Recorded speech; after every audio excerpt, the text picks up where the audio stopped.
Hello, everyone. Welcome to another online session. I'm very excited to present tonight's topic, which is related to teaching writing skills in the digital age. So we have Jennifer Murray from Spain. So I will give her the floor to present herself and to share slides about writing uh, or teaching writing skills in the digital age. So, Jennifer, welcome to Everyone Academy, and the floor is yours.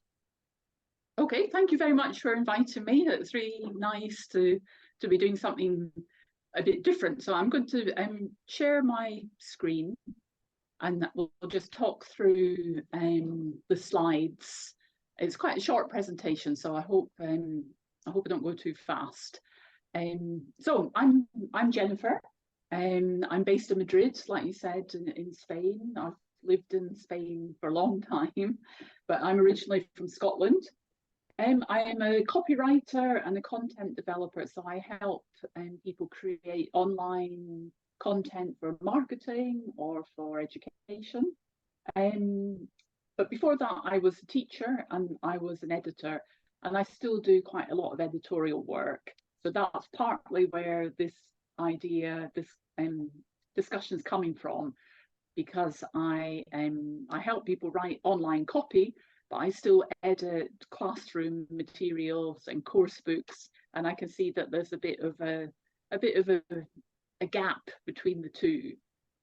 So we're going to talk a little bit about teaching writing skills in the digital age, and this is really the issue that we have. So we're still teaching writing almost as a pen and paper activity, but actually in our digital age, people are reading on phones, on screens, on devices. People still read books, of course, but it's far more common to read online and on screen. But that's the issue that I think we have. Reading has changed, but the way that we teach writing hasn't. So if we think a little bit about a traditional standard ELT approach to writing, I think you'll find the next slide quite familiar.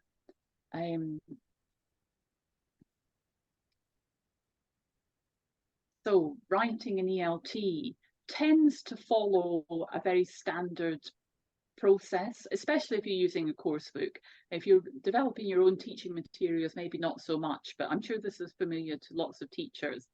So a typical writing lesson would start with a model text. You might have some comprehension questions and who's written it, what's it about, that kind of thing.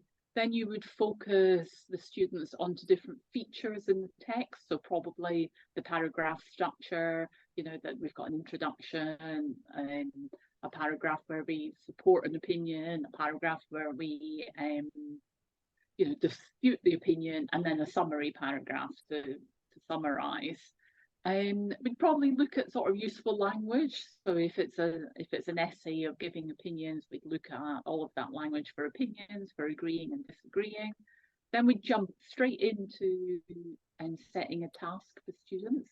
So it's usually a parallel task. So if they've read an example of a for and against essay, they're going to be asked to write a for and against essay.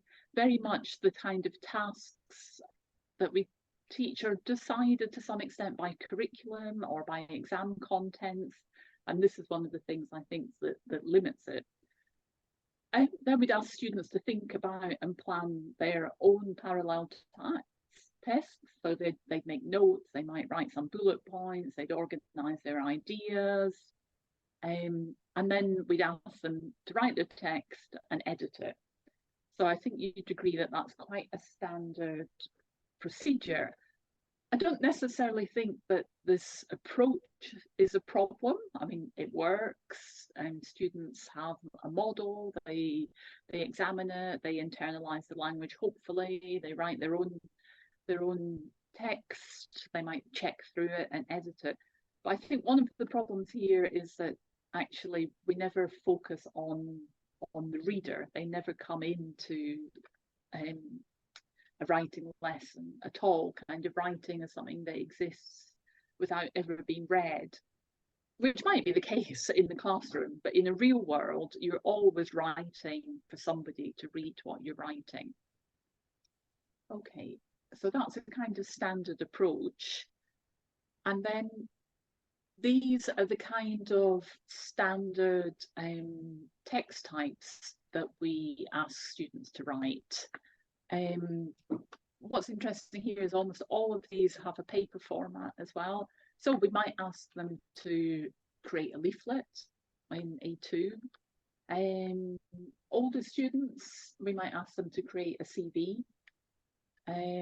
Once upon a time, we might ask them to write a story, a narrative. Reviews, we often look at book reviews or film reviews. And we might ask them to write an article for a newspaper, a letter even, a formal letter, an informal letter, a note. I can't remember the last time I wrote a letter, but this is the kind of a standard task in course books. Or we might just ask them to write an opinion essay as well, a for and against essay, a discussion essay, lots of essays. But again, I don't think that that's a task that we do very often these days, if ever.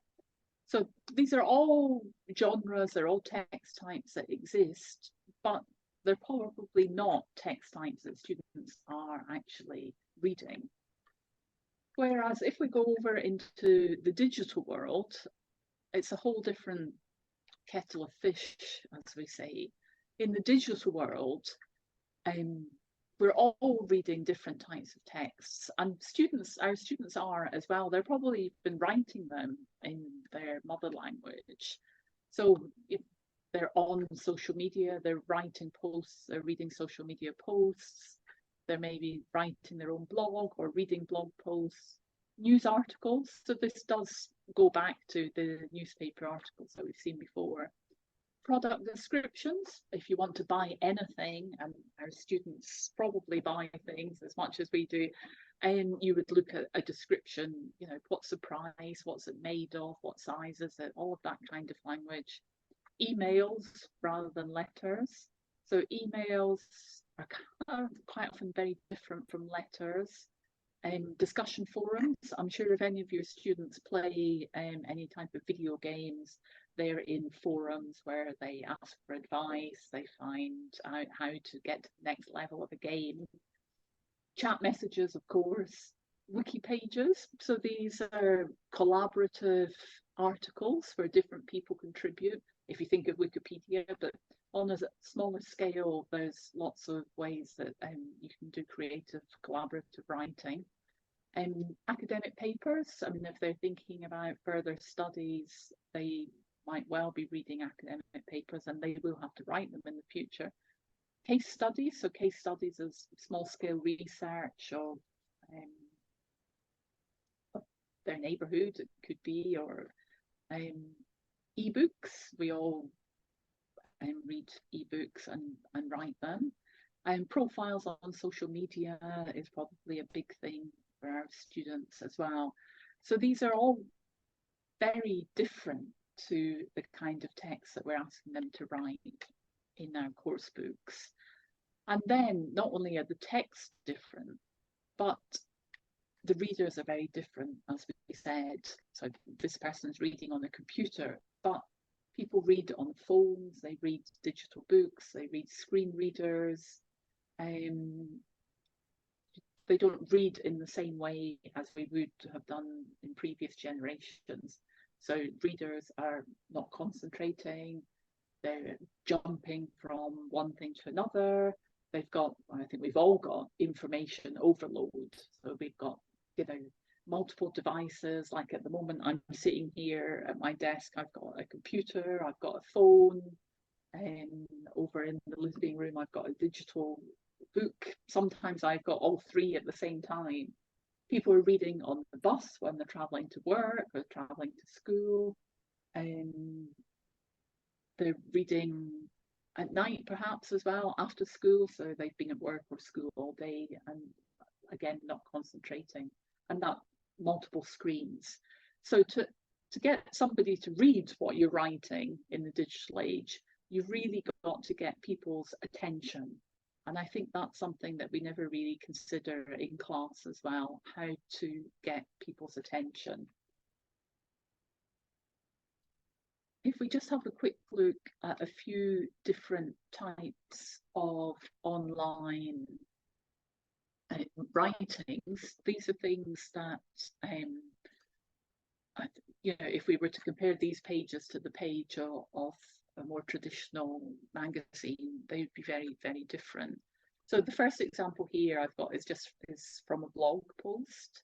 So we're talking about having better conversations.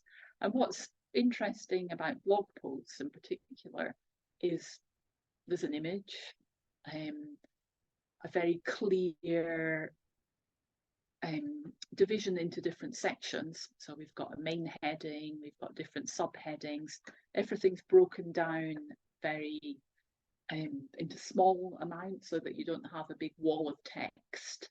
So we've got, perhaps the paragraphs don't even exist. This is just a sentence. There's a couple of sentences in this paragraph and then another sentence. So we focus a lot on paragraphs, but actually online paragraphs are not so important. And we've also got some embedded links. Links are a good thing in the digital world. They're good for your website, but they're also good for the reader because you can go to connected information and you can find out more about the author in this case. So links are a writing skill that just don't exist in paper, but they do in the digital world. And then this is a very common type of blog post where it talks about 10 different reasons or 8 different reasons, 6 things that you didn't know about social media. So the use of headings is very important as well. Another thing to bear in mind is that partly because people are on devices like a phone, is that we're reading in rectangles. So we've got narrow columns. You need to give space so that people can see what's happening. This is another little online text as well. This is an example of an email. And here we can see again the importance of formatting. So using bold text to highlight the most important information, which here is a call, and this is the date and the time. And then using bullet points to summarize, to make things really clear. So again, this makes it very easy to read online, and it also highlights the important information. Emojis, where would we be without emojis? We know that people use emojis, but emojis are can be problematic in different ways. Different emojis mean different things in different cultures. Sometimes they can be offensive. If you're reading on a screen reader, so you've got some kind of limited visual senses, a screen reader doesn't always recognize the images, or it tells you what they are. So it will say a smiley face. So if you have 5 emojis in a row, it makes it very difficult for somebody using a screen reader to understand what's happening. If we just pop over here onto a newspaper, the difference between an online newspaper and a print newspaper is immediately clear. Lot more images, and everything's very organized in terms of navigation, you know where you are. So headlines become really important. Your headline is perhaps the most important part of the text in many ways, because it makes the reader want to read the article or not. So this is quite interesting because some of them are very complicated language, and this one is very simple. Houseplant of the week. You can see here as well some of the key stories in the newspaper. They've got an image, they've got a headline, and then they've got a little bit of the first paragraph. Very often in online text, the first paragraph includes the most important information, again, to draw the reader in, to get them to start reading the article. So this is something that doesn't happen in the more traditional texts that we've talked about. And we would almost teach students sometimes to have the most important information in the final paragraph, in the summary. And so this is kind of taking writing and turning it round in a different way. It's not, it's kind of the opposite. So these are digital text types that I think it would be a good idea to work with in class. So you could find an online article or a blog post or an email that is of interest to your students, and then focus on the key features. So the use of images, the use of headlines, the forefronting of the key information, the structuring with subheadings and headings, the bullet points, the use of bold, the links. These are all features that are going to be useful for students to write online. There are also features that they'll have seen in text online, but maybe not really realise how important they are. If you don't want to go as far as working with complete texts, there's some little micro tasks that I think would be quite useful to bring into your classroom. I've called them micro writing tasks because they're shorter. They're not sentences or paragraphs, but they are things that I think are either really useful for students to know about, but also things that they probably are writing. Social media bios. So most students will be users of things like Instagram. They might have a YouTube account. They possibly don't have a LinkedIn account because I'm always thinking about secondary students. But you know, if you have young adult students, they quite possibly have a LinkedIn account. And so a bio is a really good writing task to look at because you have to be really concise. So in LinkedIn, you can only use up to 120 characters in your bio. In an Instagram headline, you can only use 40 characters, although you can add some body text. So these are really quite short text, deceptively simple, but actually students have to be really, really concise, because in the bio you want to talk about who you are, what you do, who you want to speak to. So I think you have to be really analytical about what you write. And it's quite a fun task to do as well, to write something in a short number of characters. Alt text. So if you are going to include an image in your blog post, for example, alt text is a little description of what we can see in the image. So here, for example, we've got different images. I mean, this is a type of plant, an old house. So alt text is the kind of descriptive text that if somebody is visually challenged when they're reading on a screen reader, they'll be able to hear the alt text and visualize the image in that way. So accessibility is a real skill for digital writers. Just because you've written something and published it online, it doesn't mean that everyone's able to visualize it and to read it. So I think if students can learn a little bit about accessibility, so the choice of color, the choice of font that they use, the formatting that we touched on before, and alt text, that's a real digital skill that is going to be useful for them in the future.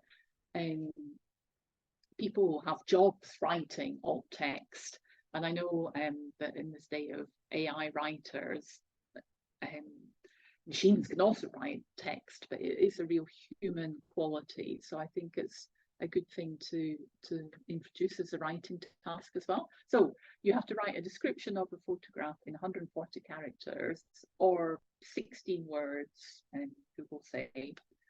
So this is all about writing clear descriptions, and this is very different to descriptive tasks that we ask students to do, for example, when they're preparing for an oral exam, when they talk about the top right hand corner and in the centre and in the middle. We don't want that sort of language. We want to really focus on what you can see in the picture, where the people are, what they're doing. So I think that's another little micro writing task that would be quite fun to do. So find some examples, find some interesting images, and see if you can write the best description.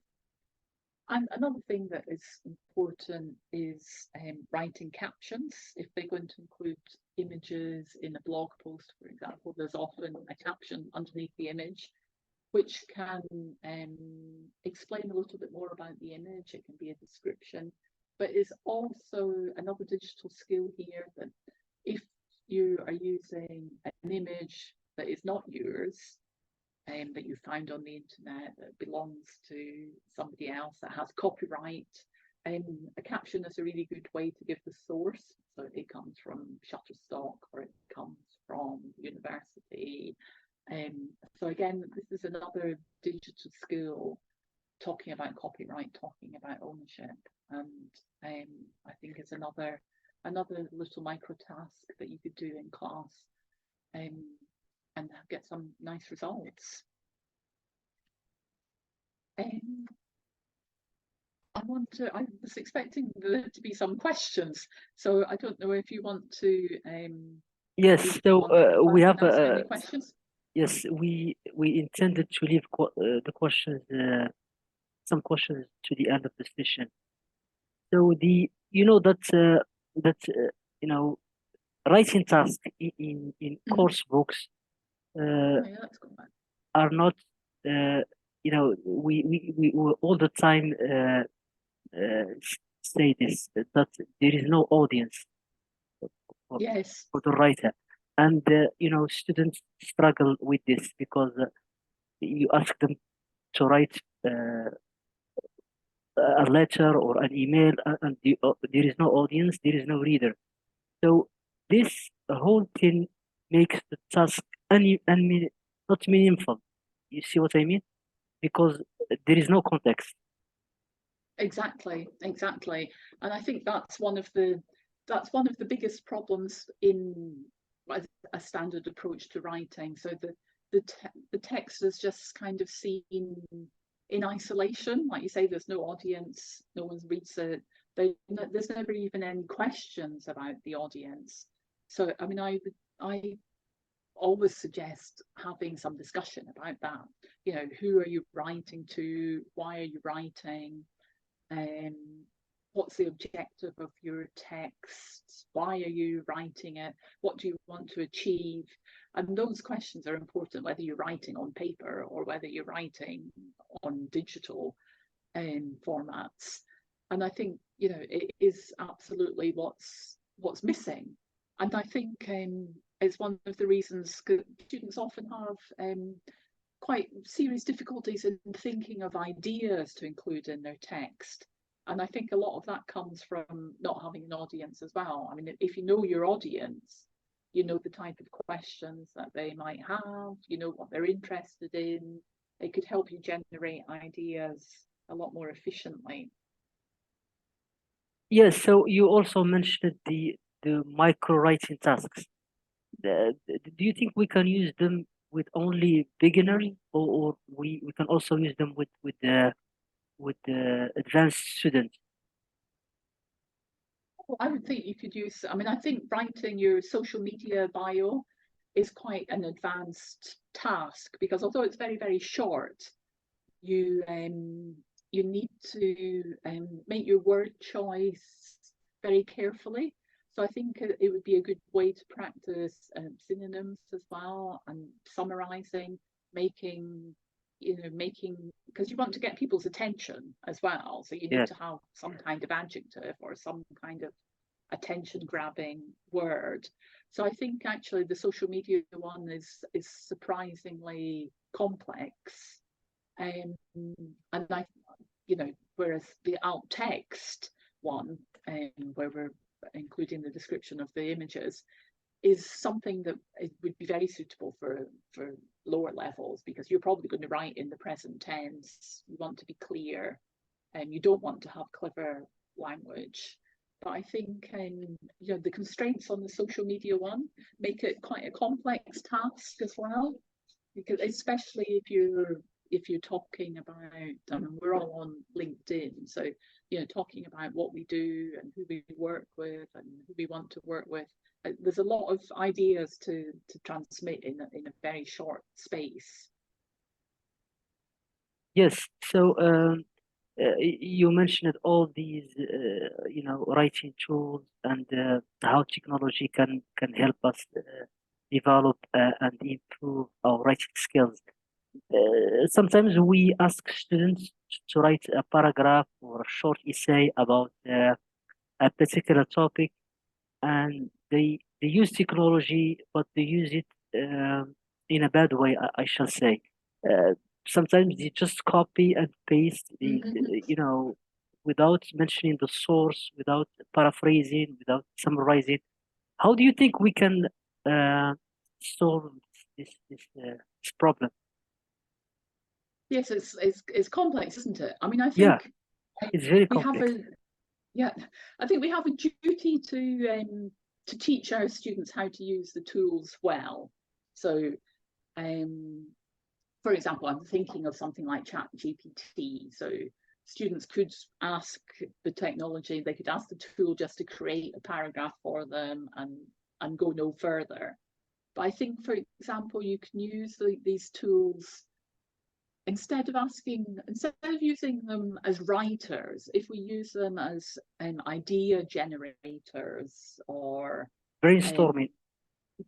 so for brainstorming, for telling you, for example, the feature. So I want to write a blog post. What are the key features of a blog post? So you'd have a heading, you'd have an image, so use them for brainstorming ideas, use them for generating kind of structures, description of the structures of texts, use them to compare two texts as well. They could compare two versions of the same task and see which is better and why, which one has richer vocabulary.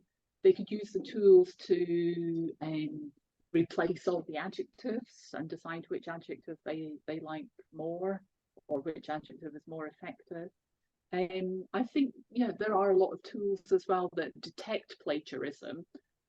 Sometimes not always accurately. That's another thing, that sometimes the tools are not as good as we like to think they are. But to explain what plagiarism is and why it's a bad thing, why we should be using our own ideas or discussing ideas, not just taking ideas from somebody else and calling them ours.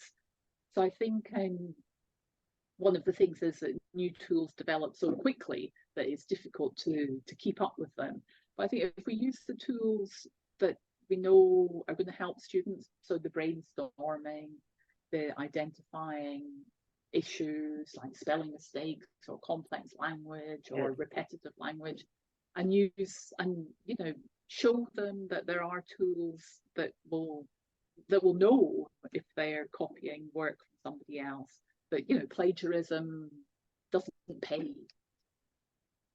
Yes, it's always a good idea to use outside resources and to use technology not only for writing, for all the other skills. But the problem, as I said, is not citing the sources, and maybe teachers at this stage should teach uh, students, paraphrasing and summarizing, which can Oh, I take think a so. lot of time. Yeah, Yeah, and they're quite difficult things to teach, aren't they? Because yeah, the difficult things to do are the things that you really require practice with. Another thing that's very difficult to do is to write about yourself as well. And those are things that our students are going to have to do as well. They'll have to, write a job application or write about a presentation, present themselves. in public, they'll have to apply for, university if they go to university or whatever. So, writing about yourself as well is another digital skill or writing skill that I think we need to practice as well. So one more question before we close the session. The sometimes some teachers use models or samples. For example, if they, for example, ask students to write an essay or a short paragraph or a report about something, they provide samples of paragraph, samples of essays. But do you think that's effective all the time? I think it can be effective, but I think it's not necessarily the best approach. I mean, the more you read, the better you write. But to take, I think to take one model and only focus on that is kind of limiting. I mean, it tends to produce, students will produce a similar text. So I think there's much more value in taking a few different models of the same type of text. But, if you're going to write an article, find 5 articles and get them to look at them and see what the common features are and so that they're doing more analysis. I think to just take one model is very limiting. Perhaps we can use one model just to analyze the structure of the essay, for example, how many paragraphs you should write, the introduction, the body, and the conclusion, but not ask them to follow the model. Exactly, because it's kind of a contradiction as well that we're saying to them, don't copy, don't plagiarize, but then we give them a model and we say, write this text again. So I think, you need to highlight the features. Obviously, nobody knows what they are, but then maybe take the model away again and let them write their own ideas. And I think they will have more ideas if they have thought more about a reader and their objective of the text. Yes, so that was really an interesting discussion because writing is really challenging for students, especially in the EFL context. Maybe we can invite you again for other sessions about this very interesting topic. So, yes, I'd be happy to. Yeah. Thank you so much, Jennifer. Any closing words before we end this? No, I would say, don't be scared of tools because they're, that is the thing out there. But learn how to use them. I mean, we can't learn how to use every tool, but find some tools that are going to be useful for you and for your students and just experiment with them. Because there are tools for everything these days. But if you can find a tool that you really like for generating ideas, for extending vocabulary, those are things that are going to be useful to teachers and to students.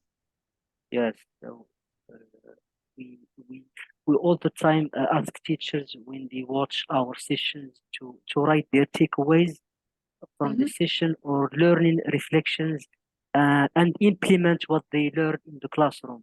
So we have a blog where we share articles and submissions from teachers and learning reflections, and we will ask them to watch this and write their reflections. So that would be really interesting. Yeah. Yes. Or any questions? Yeah. Yes, and also if you will if there are questions or comments, so I know that you provided your email. They can just write questions to you, or I'll just share it again. Yeah. So Jennifer, that's me, and Best Words Copywriting, and also I'm on LinkedIn all the time if people want to find me on LinkedIn as well. Yes, so I'd be really happy to hear any questions. Yes, of course. So, thank you so much, everyone. So thank you. See you in another session. Bye bye. Okay, thank you very much. Goodbye. Bye bye. Bye.